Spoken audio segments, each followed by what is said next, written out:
은혜 받으실 하나님의 말씀은 사도행전 9장 3절에서 9절까지 말씀입니다. 사도행전 9장 3절에서 9절까지의 말씀입니다. 신약성경 201페이지에 있습니다.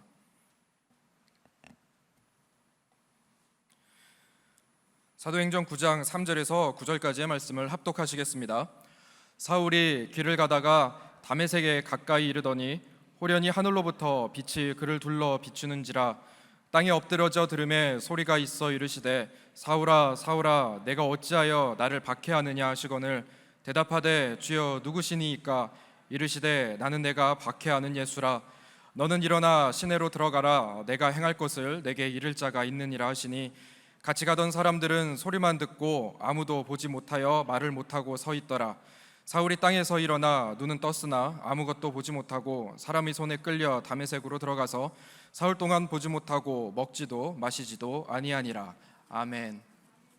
옛날 아주 먼 옛날 중국의 한 소년이 태어났습니다. 이 아이의 집은 장례식장 옆에 살았습니다. 엄마가 아이가 뭘 하나 가만히 지켜봤더니 매일 집에 와서는 이제 가면 언제 오나 그 노래를 부르면서 장례식 똑같이 놀이를 하더랍니다. 그래서 안 되겠다 싶어서 이 엄마는 아이를 다른 곳으로 이사를 데리고 갑니다. 그것은 시장이 있는 곳이었습니다. 화폐를 내고 받으면서 경제적인 공부를 할까 싶어서 데려갔더니 아이가 집에 오면 매일 박수를 치면서 골라 하면서 얼마라고 막 물건 파는 놀이를 하더랍니다. 그래서 엄마가 이제 생각을 하다가 이 아이의 집을 이제 서당 옆으로 옮겼답니다. 그랬더니 그제서야 비로소 노는 것이 계속해서 글을 읽고 노는 그 자체가 공부였다고 합니다. 우리가 잘 아는 이 아이는 맹자고요. 춘추 전국시대에 공자 죽고 난 다음에 100년 뒤에 태어나서 유학 사상을 일으켰던 위대한 학자가 되었습니다. 그 유명한 맹모 삼천지교라는 이야기죠. 우리도 어떤 환경이나 어떤 누구를 만나냐에 따라서 우리 인생이 틀려지게 됩니다. 오늘 예수 믿는 자를 그렇게 핍박했던 사울이라고 하는 청년, 나중에 예수 믿고 바울이 되죠. 그 유명한 사도 바울이 예수님을 어떻게 만났는지, 또 성령님을 어떻게 만나서 어떤 변화가 있었는지 크게 두 가지 은혜의 말씀 나누기 원합니다. 같이 한번 따라해 보실까요? 바울의 변화, 그리고 나의 변화. 바울이 변했다면 저와 여러분들도 변화되게 될 줄 믿습니다. 먼저 예수님을 만난 사도 바울의 모습입니다. 예수 만나기 전 사도 바울은 사울이라는 이름을 가지고 완전히 예수 믿는 자들을 박해하고 핍박하고, 예수만 믿으면 그냥 예루살렘에 있는 감옥에다가 집어넣는 것이 그가 하는 일이었습니다. 성경에 보면 제가 좀 풀어드릴 테니 9장 1절 말씀을 한번 좀 띄워봐 주시죠. 이렇게 이야기를 합니다. 사울이라고 하는 그 청년이 제자들에 대해서 여전히 위협도 있고요, 살기가 등등했대요. 그 당시 최고 리더가 대제사장인데 이에게 달려가서 이렇게 얘기를 합니다. 다메섹 여러 회당에 가져갈 좀 공문 좀 주세요. 오늘날도 공문이 있어야지 집행이 되는 것처럼 좀 공문 좀 주세요. 왜? 만약에 십자가에도 예수 믿는 사람을 만나면 남자건 여자건 노인이건 아이건 상관없이 첫째 결박하고, 두 번째 예루살렘으로 끌고 오겠습니다 라고 대제사장을 찾아가서 공적인 허가를 얻게 됩니다. 완전히 이 사도 바울은 예수 믿기 전에 예수님과도 대적했던 자요, 예수 믿는 사람들과도 등을 졌던 원수 같은 존재였습니다. 바울이 나중에 변화가 되고 난 다음에 장님이 돼요. 예수를 만나고 난 다음에, 그 다음에 아나니아라고 하는 귀한 선지자에게 예수님 말씀하십니다. 너 저기에 가면 바울이라고 하는 청년이 지금 눈이 멀었으니 안수기도 해줘라. 그랬더니 아나니아가 뭐라 그러는가? 사도행전에 보면 9장에 이런 말이 나와요. 한번 띄워주시죠. 아나니아가 말합니다. 주여, 이 사람에 대해서는 여러 사람들에게 들었어요. 들었더니 내가 뭐라고 들었냐면 예루살렘에서부터 주의 성도들에게 적지 않은 해를 끼쳤다고 합니다. 굉장히 젠틀하게 적혀져 있지만 아나니아가 사실은요 놀랐을 거예요. 아니 예수님, 딴 사람도 아니고 사울? 그 원수 같은 사울? 이 사람에게 가서 안수를 해서 눈을 뜨게 하라고요? 이 사람이 얼마나 악한 사람인지 익히 들어서 제가 잘 알고 있습니다. 아마 이렇게 너무나 놀라서 얘기를 했을 것입니다. 사랑하는 성도님들, 우리 주변에는 이 사울 같은 사람들이 아직 많이 있습니다. 그러나 하나님의 마음은 어떨까요? 디모데전서에 보면 하나님의 마음을 이렇게 표현합니다. 2장 4절 같이 한번 읽어보겠습니다. 시작. 하나님은 진리를 아는데 하는 사람, 하나님은 지금도 모든 사람이 구원 얻기를 원하십니다. 여러분 주변에 우리를 핍박하는 사람이 있으면 그들도 구원받기 위한 하나님의 계획이 있습니다. 주께 돌이키고 같이 예수 믿어 같이 천국 가는 은혜가 임하게 될지어다. 꼭 바울처럼 행하지 않더라도요, 우리는 예수 믿기 전에 사실은 가만히 우리 인생을 돌이켜보면 예수님과 원수된 자였습니다. 그래서 로마서 5장 10절은 이렇게까지 얘기를 합니다. 우리가 원수되었을 때, 즉 예수 믿지 않았을 때 그의 아들 예수님이죠, 십자가의 죽음으로 말미암아 어떻게 됐어요? 하나님과 화목하게 되었어요. 이제 여러분들은 하나님과 화목하게 된 사람입니다. 막힌 담을 허물고 주님과 하나 되었어요. 그 화목하게 된 자로서 우리는 어떻게 돼요? 더욱 그의 살아나심으로 말미암아 앞으로 구원을 받을 것이라. 할렐루야. 세상 사람들도 아무리 예수 믿는 사람을 핍박해도 언젠가는 예수 믿고 구원받는 날이 오게 될 줄 믿습니다. 예수님을 만나면 우리는 변화가 됩니다. 사도 바울도 예수 그리스도 믿는 사람을 죽이기 위해서 다메섹이라는 곳으로 달려가고 있었습니다. 아마도 말을 타고 갔을 것입니다. 다그닥 말을 타고 가는데 갑자기 하늘에서 밝은 빛이 비춰져 나옵니다. 그리고 하나님의 음성이 들립니다. 어떤 소리였을까요? 9장 3절에 땅에 엎드러졌어요. 너무 놀랐거든요. 소리가 있어 이르시되, 같이 한번 읽어보죠. 시작. 사울아 사울아 네가 어찌하여 나를 핍박하느냐 하시거늘. 이 소리를 듣고 누가 말씀하시는지 몰랐습니다. 그래서 얼떨결에 주여 누구십니까? 물어봅니다. 그랬더니 네가 핍박하는 예수라 라고 예수님이 말씀하십니다. 그 예수님을 찬란한 빛 가운데 만났던 사울이라는 청년, 눈이 멀었습니다. 그리고 난 다음에는 완전히 다른 사람이 되었습니다. 바울은 하나님의 은혜로 예수님이 부르시자 변화를 받았습니다. 지금도 우리 예수님은 하시는 일이 있어요. 성화에 보면 이렇게 예수님이 문 앞에서 계속 하시는 일은 문을 두드리시는 일입니다. 그런데 가만히 보면은 그 문에 밖에는 고리가 없어요. 안에만 고리가 있습니다. 그러니까 예수님이 하시는 일은 문을 두들겨요. 그러면 안에 있는 사람이 문을 열고 나오면 예수님을 영접할 수 있는 것이죠. 이것이 그 유명한 요한계시록 3장 20절 말씀이에요. 한번 그 그림을 상상하시면서 같이 읽어보겠습니다. 시작. 볼지어다 내가 문 밖에 서서 두드리노니 누구든지 내 음성을 듣고 문을 열면 내가 그에게로 들어가 그와 더불어 먹고 그는 나와 더불어 먹으리라. 할렐루야. 지금도 예수님은 저와 여러분들 문 밖에서 문을 두드리십니다. 누구든지 이 소리를 듣고 마음 문을 열면 예수님이 우리 안에 들어와서 함께 먹고 산다라는 것입니다. 그러므로 우리는 변화되는 것이죠. 나라고 하는 조그만 인간 속에 하나님의 아들인 그분이 영접만 하면 내 안에 들어와서 함께 먹고 산다. 이 말은 동거해 주신다라는 거예요. 한 걸음 한 걸음 동역해 주신다라는 것입니다. 그 예수님이 사랑하는 성도님들 심령 안에 들어가서 사업을 하시든 공부를 하시든 어디에 가시든 무엇을 하듯이 예수님과 함께하는 그 동행하는 역사가 임하게 되기를 주의 이름으로 축원합니다. 이 만남은 어떻게 이루어질까요? 항상 하나님과의 극적인 축복의 만남은 갑자기 이루어집니다. 같이 한번 해볼까요? 갑자기 이루어집니다. 우리 인생을 살아갈 때 하나님의 갑작스러운 은총을 받은 적이 얼마나 많습니까? 사실 사도행전 9장 말씀은 갑작스러운 은혜, 영어로는요 suddenly라고 합니다. 이 suddenly라고 한다는 것은 갑자기, 한국말로 번역됐을 때 호련히라고 많이 표현이 되어 있습니다. 사도행전 2장에 하늘문이 열리고 드디어 폭포수 같은 성령님이 온 120명 사도들에게, 문도들에게 임합니다. 그때도 성경에 보면 갑자기 성령이 임하십니다. 성령을 속이고 거짓말을 했던 아나니아와 삽비라라고 하는 부부가 있습니다. 그들도 갑자기 죽습니다. 기독교를 박해하던 헤롯 대왕 갑자기 죽습니다. 여러분, 어려운 일이 있고 힘든 일이 있을 때 두려워하지 마십시오. 하나님이 갑자기 은혜를 주십니다. 사도행 16장 보면 사도 바울이 열심히 복음을 전했는데 축복받고 하나님께 막 영광을 돌려야 될 텐데 웬일입니까? 감옥에 갔습니다. 그러나 감옥에서 찬양하고 기도하자 옥문이 열리고 갑작스러운 하나님의 은혜가 임하게 되는 것입니다.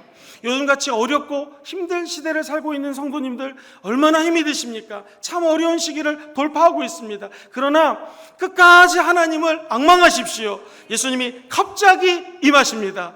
갑작스러운 은총을 받게 되기를 주의 이름으로 축원합니다. 오늘 말씀도 사도 바울이 갑작스럽게 예수님을 만납니다. 그 악한 자도 예수님을 만나자 이리 같은 사람이 순한 양으로 변화되게 된다는 것입니다. 사랑하는 성도님들, 예수님을 어떻게 갑작스럽게 만났는지 오늘 본문 3절은 이렇게 얘기를 합니다. 같이 읽어보죠. 시작. 사울이 길을 가다가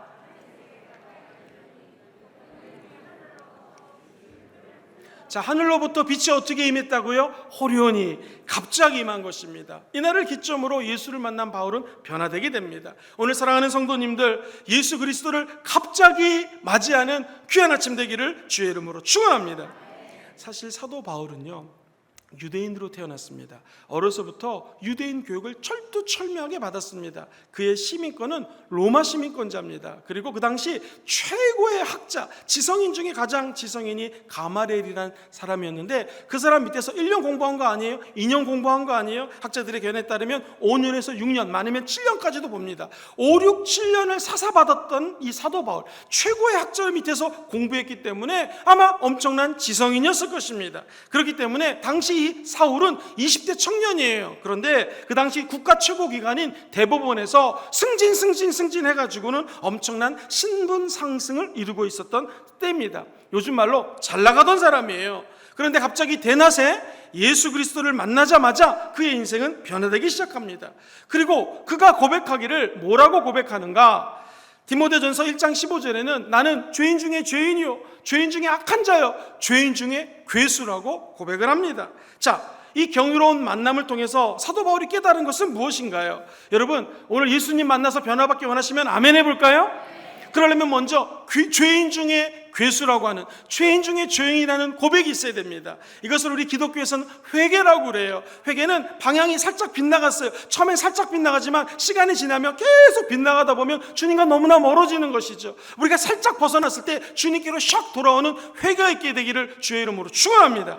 그러므로 예수를 제대로 만나면 곧 내가 심각한 죄인이라는 것을 깨달아야 됩니다. 이때 하나님 우리를 변화시켜 주는 것이죠. 주여, 저는 죄인입니다. 제가 잘못했습니다. 그때 주님은 은혜를 주십니다. 여러분, 우리 인간은 나는 죄인 아닌데요, 법 없이도 살 수 있는데 한다 할지라도 아담으로부터 물려받은 죄악이 있어요. 이것을 우리는 원죄라고 표현을 합니다. 원래의 죄라는 뜻이에요. 영어에는 original sin이라고 그래요. 원래부터 내려오던 죄가 우리 안에 있어요.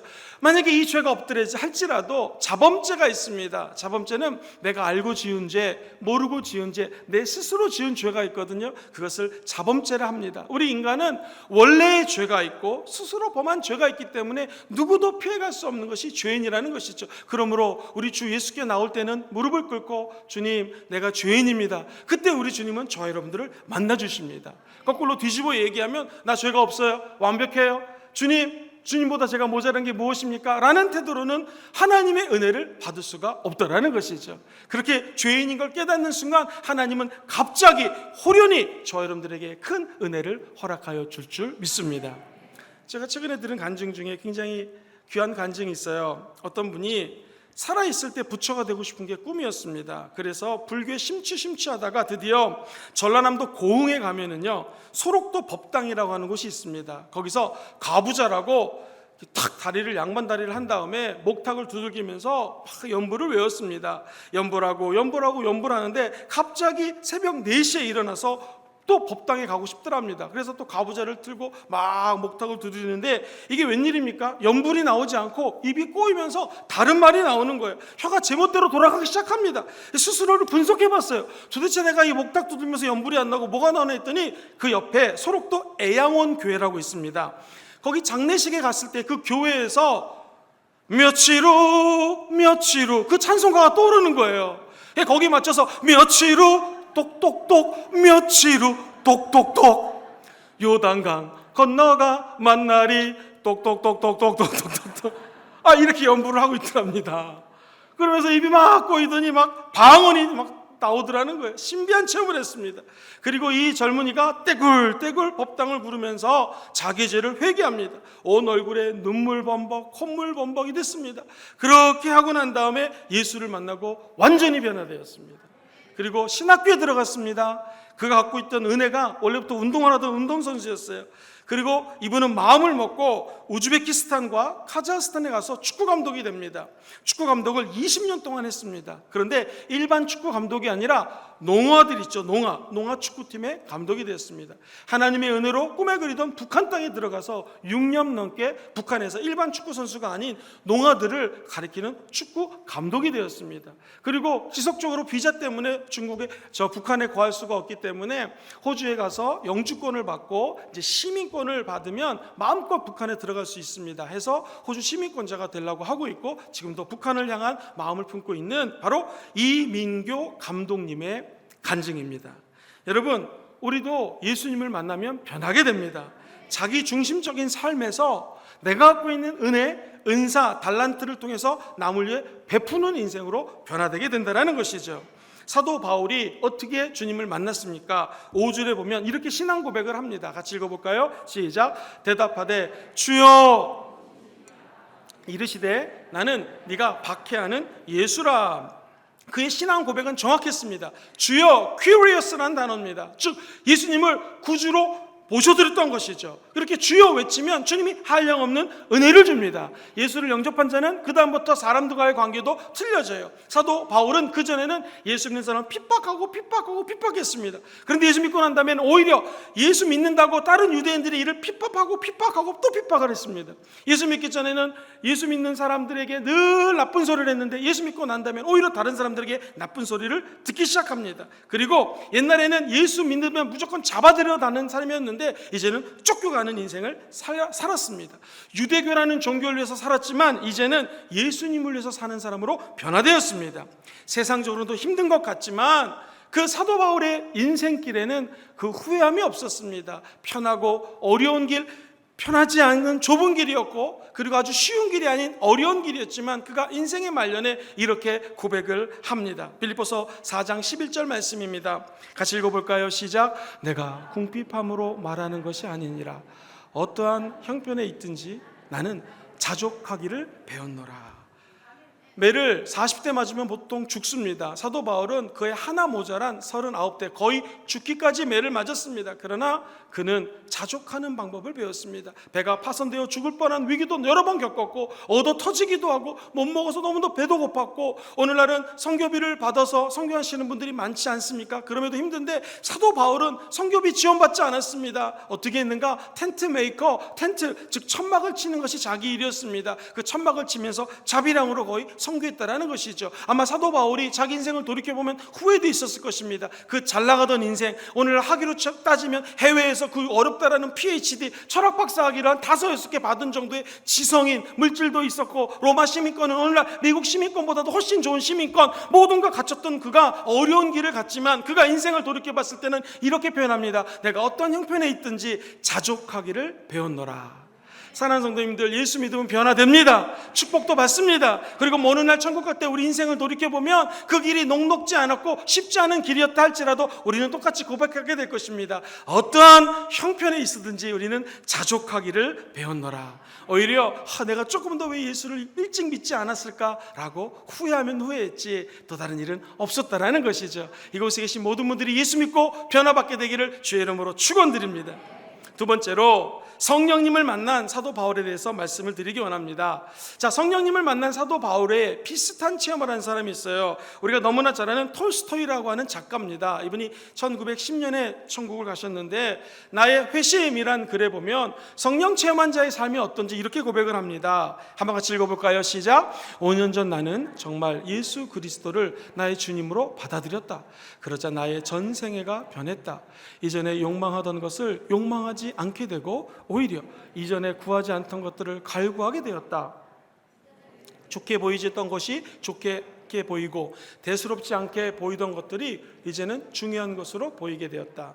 나는 소위 행운의 무지개를 찾아다니며 살았는데 이제 그 허무함을 알게 되었다. 그 점이 중요합니다. 시작.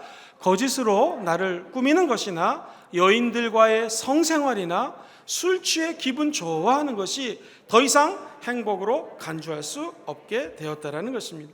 예수 믿기 전에 술 먹고 음란하게 살았던 것이 가장 큰 행복인 줄 알았는데 예수 믿고 성령 받으니 이런 것이 행복이지 아닌 것을 깨닫게 되었다라는 것입니다. 예수 믿고 성령 체험한 사람들의 공통점이라는 것입니다. 그러므로 우리는 첫 번째 축복이 무엇인지 알아야 되고요, 두 번째 축복이 무엇인지를 알아야 됩니다. 첫 번째 축복은 예수 믿고 구원받는 것입니다. 두 번째 축복은 무엇일까요? 바로 성령의 침례를 받는 것입니다. 왜 그럴까요? 사도행전 9장 17절부터 19절 좀 길지만 한번 같이 읽어봅니다. 시작. 아나니아가 떠나 그 집에 들어가서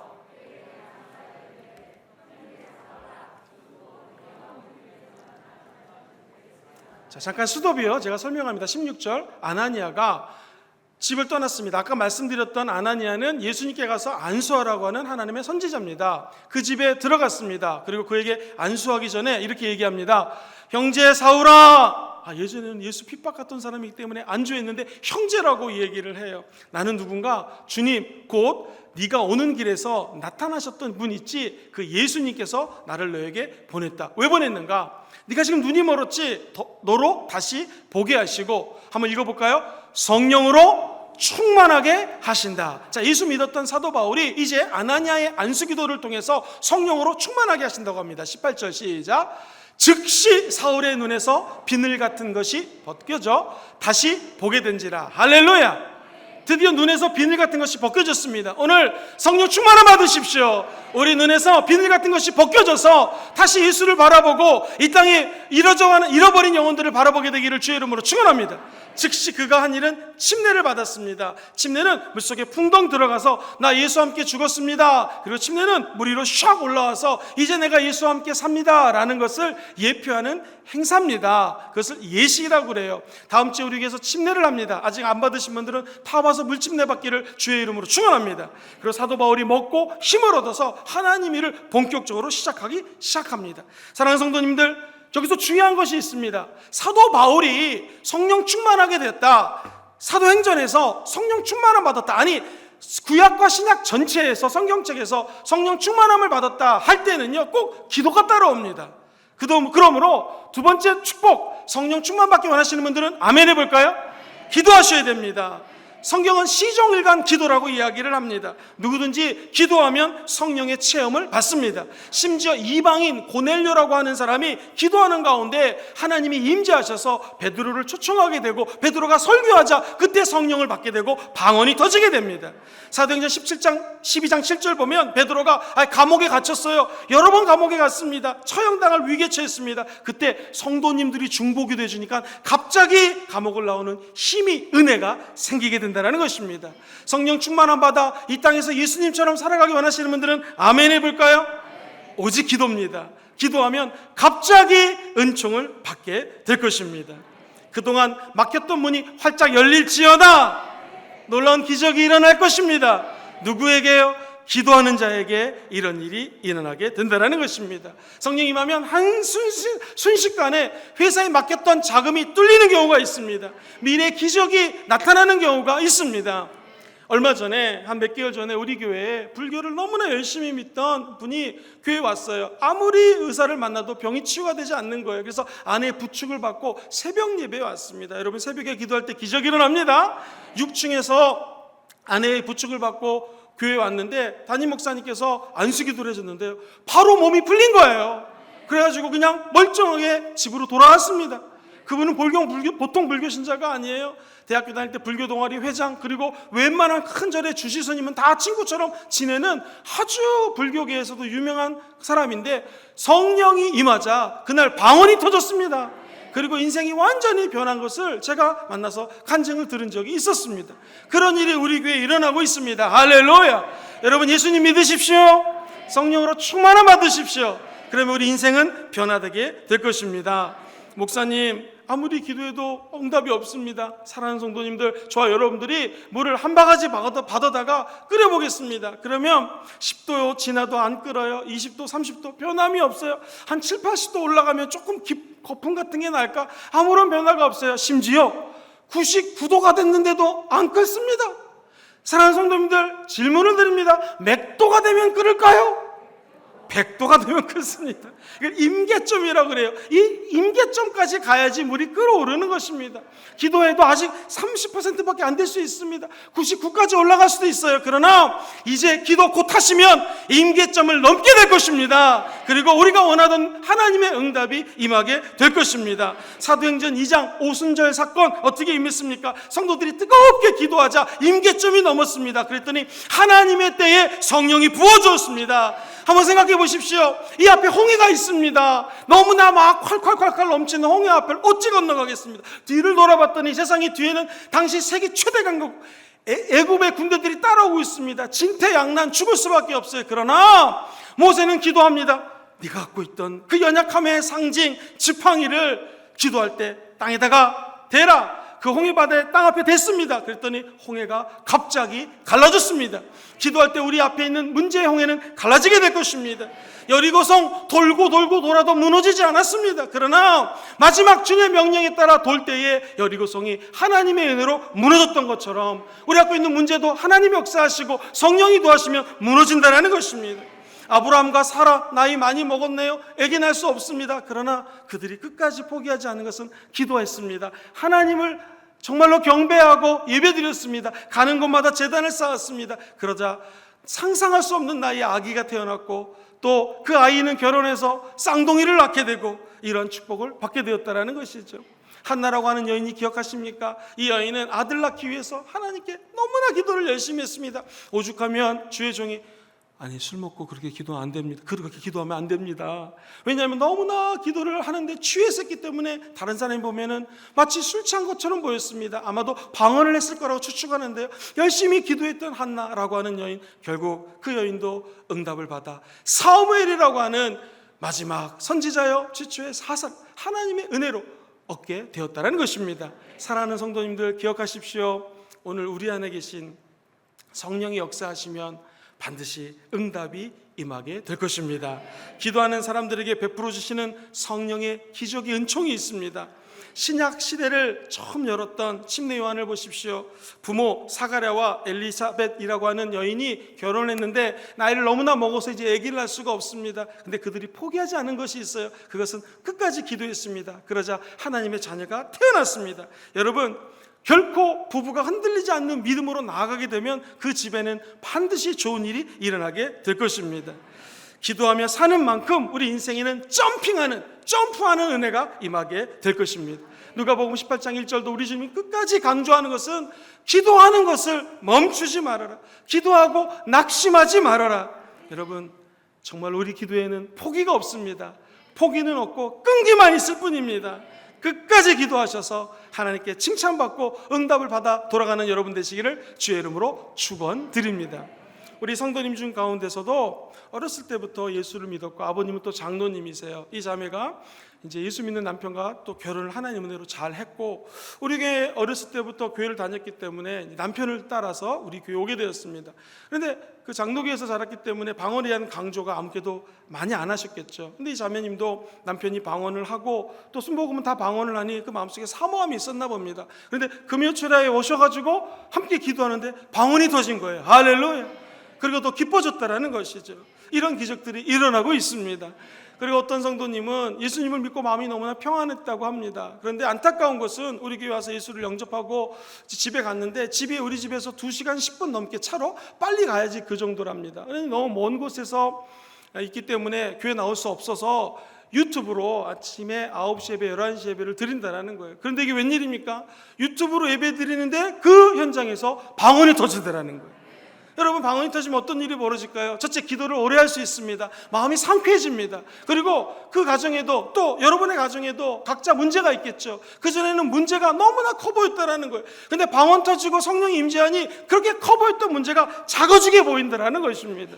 여러분, 우리 인생에도 골리앗이라고 하는 장수는 우리 눈앞에 있습니다. 뭐가 틀릴까요? 나는 활과 창으로 나오지만 나는 야훼 하나님의 이름으로 나아간다라고 성령 충만해지면 그 커다랬던 골리앗이 조그맣게 보이는 것입니다. 우리 앞에 태산 같은 문제들, 자금이 풀리지 않아서 문제, 아파서 문제, 병 때문에 문제, 그리고 내 마음에 위축되는 문제들로 말미암아 실망하고 낙심할 때 우리에게 필요한 것은 무엇입니까? 성령 충만함 받으셔야 됩니다. 어떻게 성령 충만함 받습니까? 기도하셔야 됩니다. 기도하면 성령이 저와 여러분들을 위로하시고 그 문제들이 아무리 커도 요만하게 보이는 갑작스러운 은혜를 허락하여 주실 줄 믿습니다. 이 글을 적은 누가는 의사였습니다. 지성적이고 합리적인 사람이었을 것입니다. 그러나 그가 기적, 성령, 하나님의 은혜를 강조하는 데는 이유가 있습니다. 예수님은 머리로 하는 것이 아닙니다. 우리 가슴으로 받아들여야 됩니다. 그리고 기도해서 성령이 임재하사, 예수의 영이 임재하사 예수님을 따라가는 아름다운 예수님의 제자들 되기를 주의 이름으로 축원합니다. 이때부터 313년까지를 우리는 초대교회라고 합니다. 초대교회는 어떤 교회였는가? 성령의 사람들이 성령의 음성을 듣고 성령을 따라 행했던 교회가 초대교회입니다. 우리 교회는 2020년 초대교회를 꿈꾸며 나아갑니다. 어떻게 하면 초대교회를 꿈꿀 수 있을까요? 우리가 기도하면서 삶의 현장에서 증인되면 됩니다. 성령으로 충만한 제자 되면 됩니다. 마치 여러분이 내일 학교 가시면 그 학교가 선교지라고 생각하시면 됩니다. 그래서 예수 믿는 사람들은 조금 더 양보해야 됩니다. 더 나눠줘야 됩니다. 여러분이 직장에 가시면 회사에서 이 회사가 나의 선교지다. 바울과 같이 핍박하는 사람이 있다 할지라도 저도 나에게 핍박하지만 언젠가는 변화되어 사도 바울 같은 역사가 나타날 것이다. 여러분 삶의 현장에서 수많은 사울들이 변하여 바울 되기를 주의 이름으로 축원드립니다. 그러기 위해서 저와 여러분들을 하나님이 사용하실 것을 믿고 의지합니다. 말씀을 정리하겠습니다. 사도 바울, 예수님을 만나자 그 삶이 변화되기 시작했습니다. 예수님을 만나기 전에 그의 모습은 맨날 핍박하고 박해했던 사람이었습니다. 그러나 갑자기 예수님을 만나게 됩니다. 여러분도 이 축복의 만남이 있게 되기를 주의 이름으로 축원합니다. 그리고 그는 아나니아의 안수기도를 통하여 성령의 충만함을 받습니다. 그것이 성령님을 만난 바울의 변화였습니다. 어떻게 변했을까요? 먼저 첫 번째 같이 한번 읽어보겠습니다. 시작. 첫 번째 축복과 두 번째 축복을 알아야 됩니다. 첫 번째 축복, 예수 믿는 것이요. 두 번째 축복, 다 성령 받으십시오.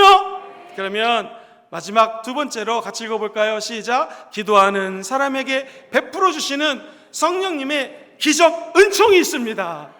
그 은총을 받아 누리시게 되기를 주의 이름으로 축원드립니다.